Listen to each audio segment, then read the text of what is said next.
Bonjour à tous, cette vidéo a pour objectif de vous introduire les additions et soustractions sur les fractions. On va d'abord s'intéresser au rappel de la méthode de simplification de fractions pour aborder ensuite l'addition, car vous verrez qu'il est primordial de savoir simplifier pour effectuer n'importe quelles opérations sur les fractions. Alors, prenons donc par exemple 8 sur 72 et vous voyez directement que 8 et 72 ont un diviseur en commun qui est 8. Donc on va diviser par 8. 8 divisé par 8, ça nous fait 1, et 72 divisé par 8, ça nous fait 9. Donc pour simplifier une fraction, il suffit de diviser le numérateur et le dénominateur de la fraction par un diviseur commun non nul. Alors pourquoi non nul? Tout simplement parce que la division par 0 est impossible.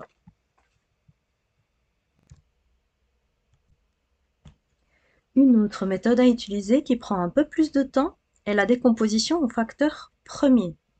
Regardez ici, donc 8 sur 72 est égal à 2 fois 2 fois 2, et 72 c'est 2 fois 2 fois 2 fois 3 fois 3. Donc on a effectué une décomposition au facteur premier. On procède alors à la simplification. 2 avec 2, 2 avec 2 et 2 avec 2. Cette simplification revient à dire qu'on a tout simplement divisé par 8, parce que 2 fois 2 fois 2 est égal à 8. 8 divisé par 8, ça nous fait 1, et 72 divisé par 8 nous fait 9.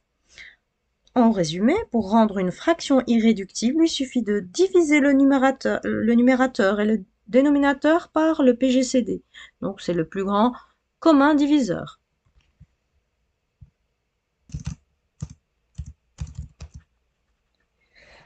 On va s'intéresser maintenant à la méthode à suivre pour additionner ou soustraire deux fractions. Pour ce faire, il suffit de s'assurer des étapes suivantes. Rendre les dénominateurs positifs, simplifier les deux fractions si possible, réduire au même dénominateur les deux fractions, additionner ou soustraire les nouveaux numérateurs en conservant le dénominateur commun. Et finalement, on va rendre la fraction finale irréductible en la simplifiant. Appliquons les étapes sur l'exemple suivant. Donc 2 sur 7 plus 27 sur moins 9 égale. Donc la première étape était de rendre le dénominateur positif. Donc, on remarque dans notre exemple qu'à la première fraction, aucun changement ne doit s'opérer. Regardez bien, le dénominateur est bien positif. Or, la deuxième fraction contient un signe négatif au dénominateur. Donc, qu'est-ce qu'on va faire? On va devoir s'en débarrasser. Donc, la première étape était de rendre les dénominateurs positifs. Donc, on va essayer de faire monter le signe négatif au numérateur pour avoir un dénominateur positif. Donc, c'est ce qu'on a fait. Ensuite, on va s'intéresser tout simplement à multiplier le plus et le moins pour ne pas avoir deux opérations qui se suivent.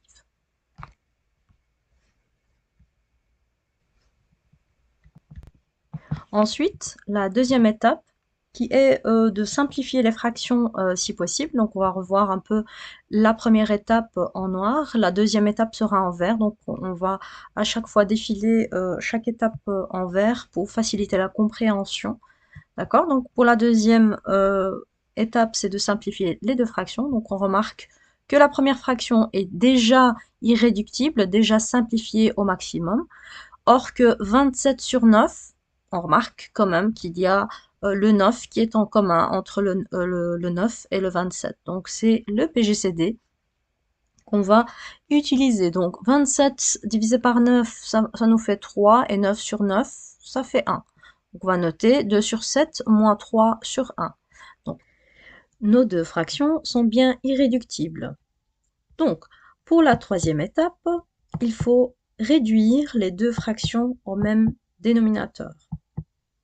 Alors, pour ce faire, il faut déterminer le PPCM de 7 et 1.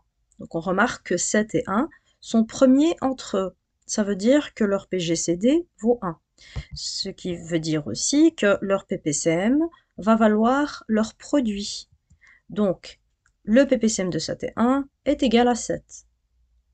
Donc pour la première fraction, on aura la même chose parce que le dénominateur commun ça sera 7, donc 2 sur 7.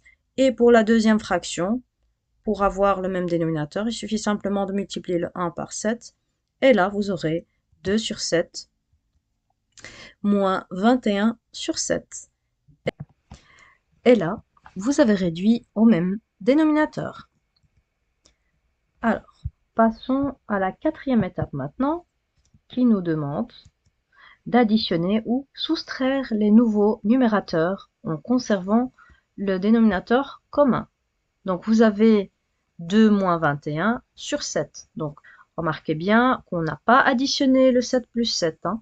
On garde bien notre 7 comme dénominateur. C'était l'objectif, c'est pour ça qu'on l'a mis au même dénominateur. Et ensuite, on va soustraire 21 de 2, qui nous fait moins 19 sur 7. Et finalement, on va s'assurer si notre fraction finale est bien réductible ou pas. Donc, on va un peu revoir les étapes qu'on a utilisées à chaque fois. Donc, la première était de rendre les dénominateurs positifs. Deuxièmement, c'était de simplifier les deux fractions. En troisième lieu, c'était de réduire au même dénominateur. Et en quatrième, c'était soit d'additionner ou soustraire les nouveaux numérateurs en conservant le même dénominateur.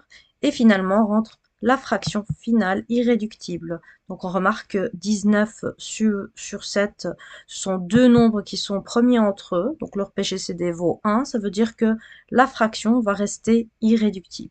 Merci pour votre attention et on traitera prochainement la multiplication des fractions.